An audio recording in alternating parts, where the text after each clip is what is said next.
Hi everyone, I'm Chanel and welcome to Yum's Cuisine Island Treasure Plot. If you enjoy different dishes from different cultures, ethnicities and countries, then this channel is for you.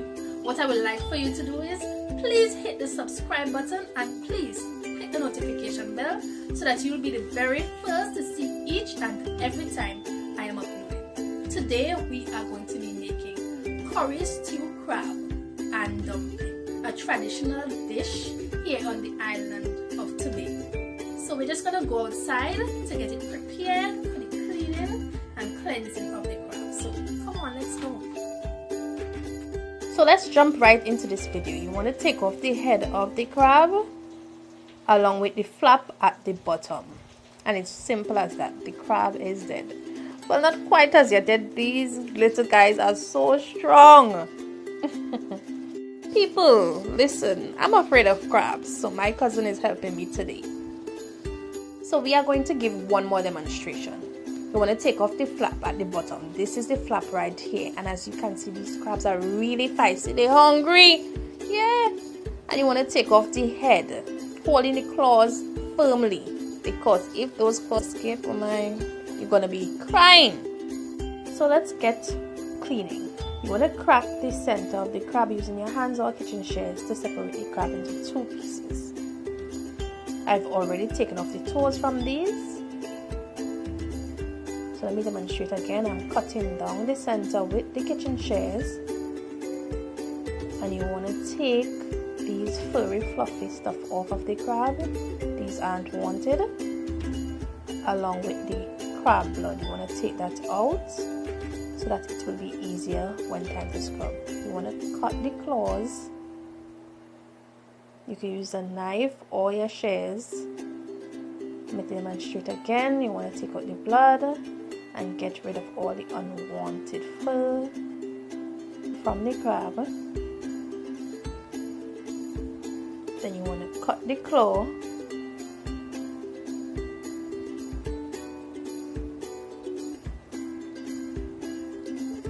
Now let's deal with the toes. You just want to twist and turn, and the toes are going to come off as easy as that. Now these are blue crabs we are using. These are locally found here in Trinidad and Tobago along the mangroves or the beach front, around the swamp areas. And these are the crabs that are traditionally used for curry crab, stew crab, or curry stew crab. These aren't the king crabs, so I'm just putting that out there. So you want to ensure that your crab is properly cleaned.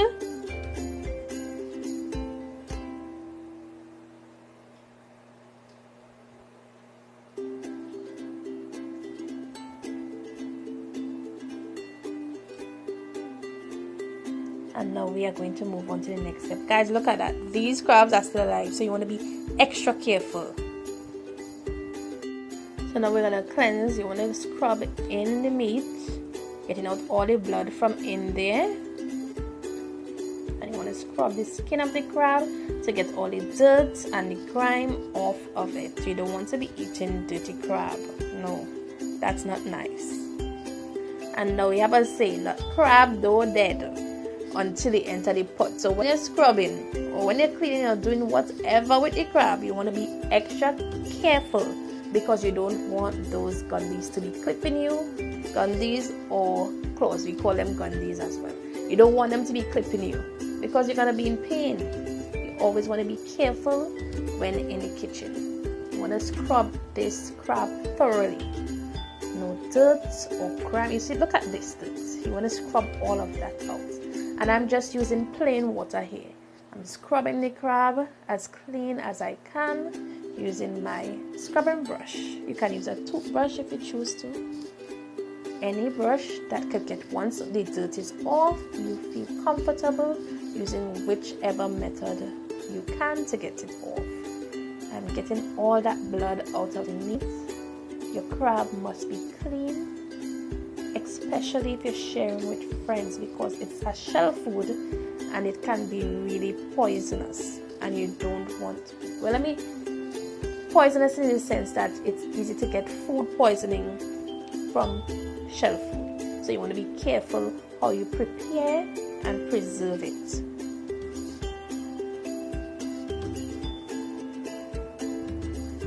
So now we're going to the next step.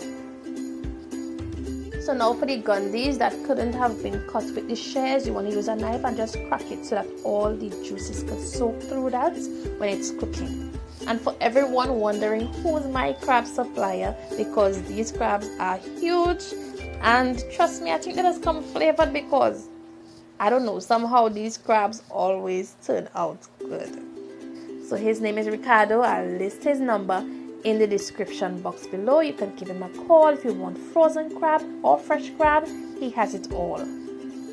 So now I'm cleansing my crab and I'm using lemon juice and vinegar.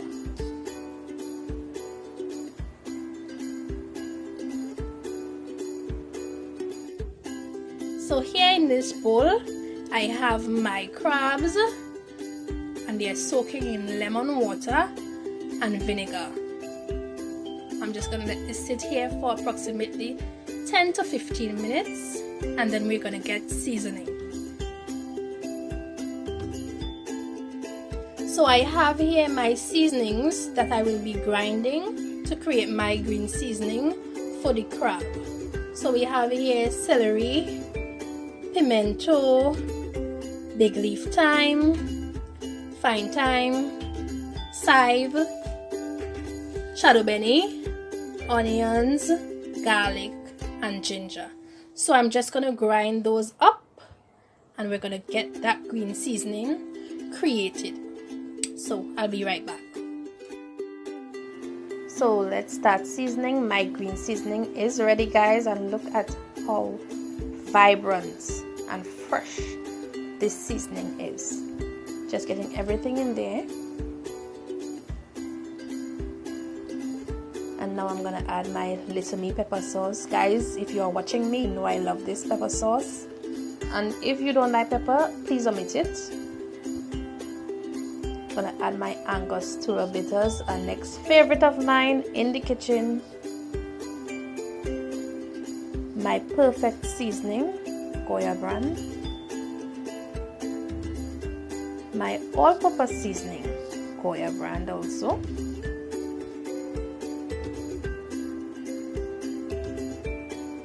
My fish seasoning, and this is a must when I'm seasoning this crab, from Maggie. My white pepper, and guys, I use seasoning from everybody. My chili powder, the allspice, garlic powder. Whatever you don't like, you can always leave it out. Clove powder, but I love me some spicy food. Roasted jeera,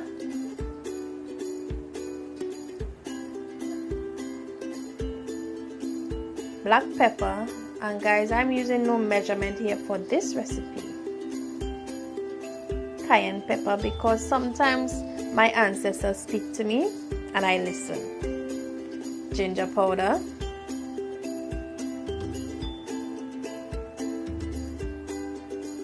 all-purpose seasoning,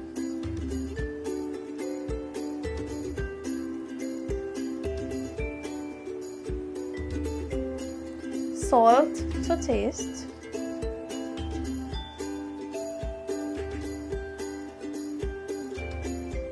you're gonna give this a stir, combining everything well. But no, we're not finished yet. Curry powder, ground masala,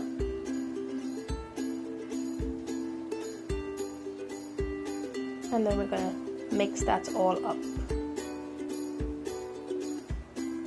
I'm gonna set this in the refrigerator for 2 to 3 hours and then we're gonna get started.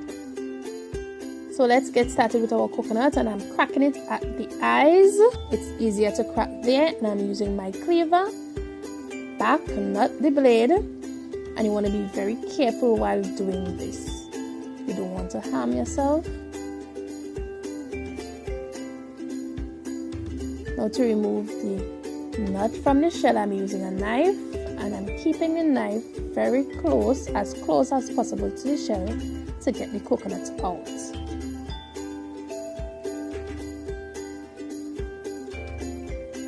Again, you want to be very careful. You can use a kitchen towel to aid you and protect your hands. Keeping the knife as close to the shell as possible. Now it's time to get the coconut ready for the blender. I'm using a blender. You can use a food processor. If you don't have either, you can use the grater on the fine side. I'm stripping my coconut so that it can be in smaller pieces before putting it into my blender. You can use this side of the grater as well to strip your coconut. But for persons not having a blender or food processor, use this side of the grater, the finest side, and you want a grater. In the end, you're just going to put your coconut in the water after, and you're going to squeeze the coconut in the water. You want to squeeze it well, and then it's going to form your coconut milk. But for me, I'm using this side of the grater. You can use this side as well, but I'm going to stick to this side. If you've reached this far and haven't subscribed yet, now is the time to do so. Please like, share, and comment. So my coconut milk is created, so now I'm just going to squeeze the milk out, and I'm going to put the husk aside. Now you can use this husk to make coconut flour. You can use it in your breads and pastries, or if you don't want it, you can just get rid of it.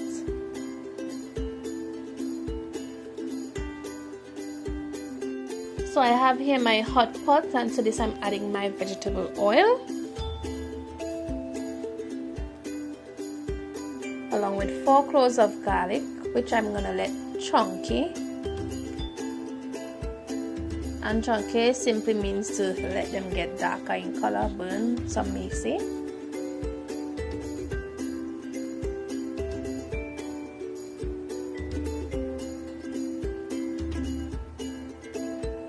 To this now I'm adding my sugar,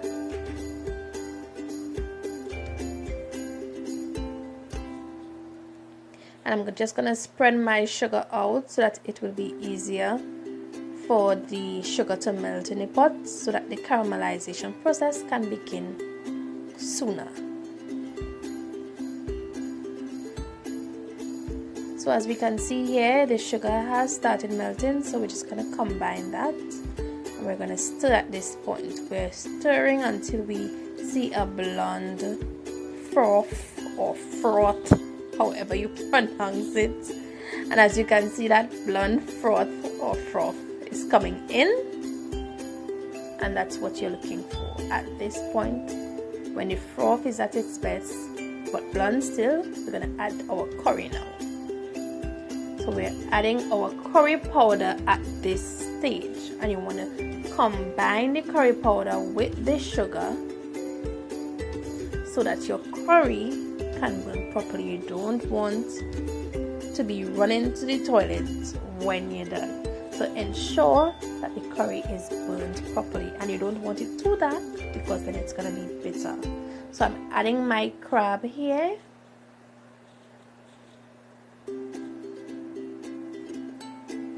And I'm coating my crab in this sugar and curry paste.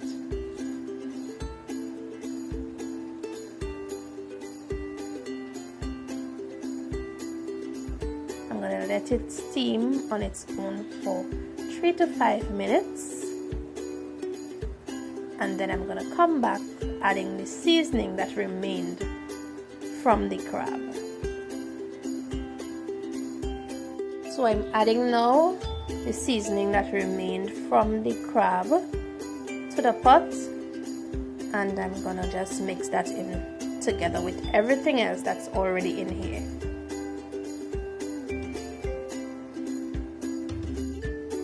So now it's time to add our water, and the water is what's gonna cook our crab. It's gonna steam it, and you wanna turn your crab every 2 to 3 minutes to ensure that each piece of the crab gets to soak in those juices. That is very vital and important when creating this curry stew crab, because as you notice, some of the toes are pointed up and some of the heads are pointed downwards, but you want everything to have taste and you want everything to be flavorful throughout.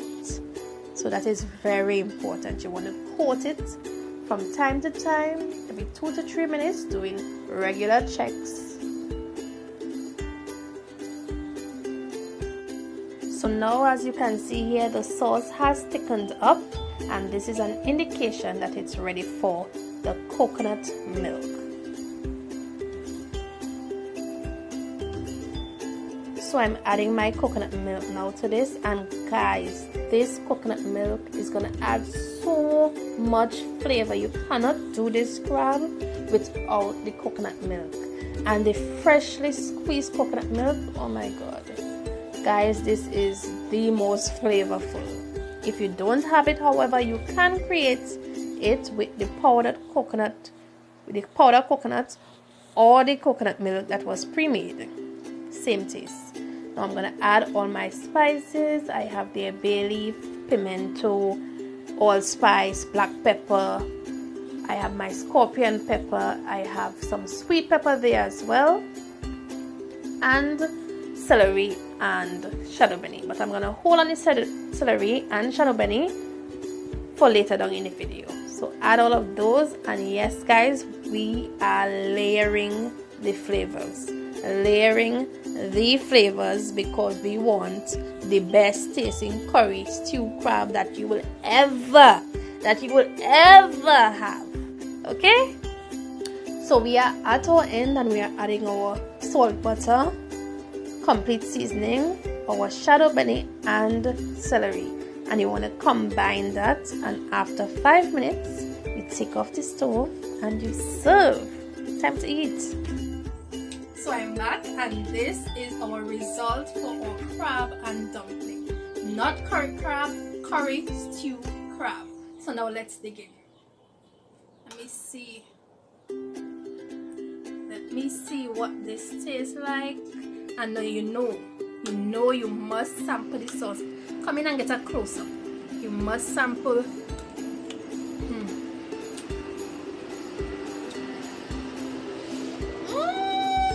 Guys, you need to try this.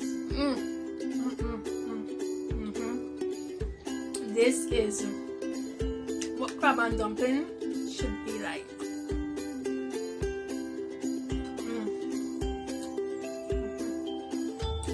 Hungry, try the recipe. Now let me get into this crab. Watch this gundi here. Look at this gundi here. And I don't know it tasting good because I crack it. So all the juices in here. Now let me go and rest it down so I can get to eat it good. If you enjoyed this video, please give it a big thumbs up. Subscribe and share so that the ratings can go up, and YouTube can recommend and share this video to other persons looking for great recipes. Thank you to all my subscribers and to everyone that's watching. Bye.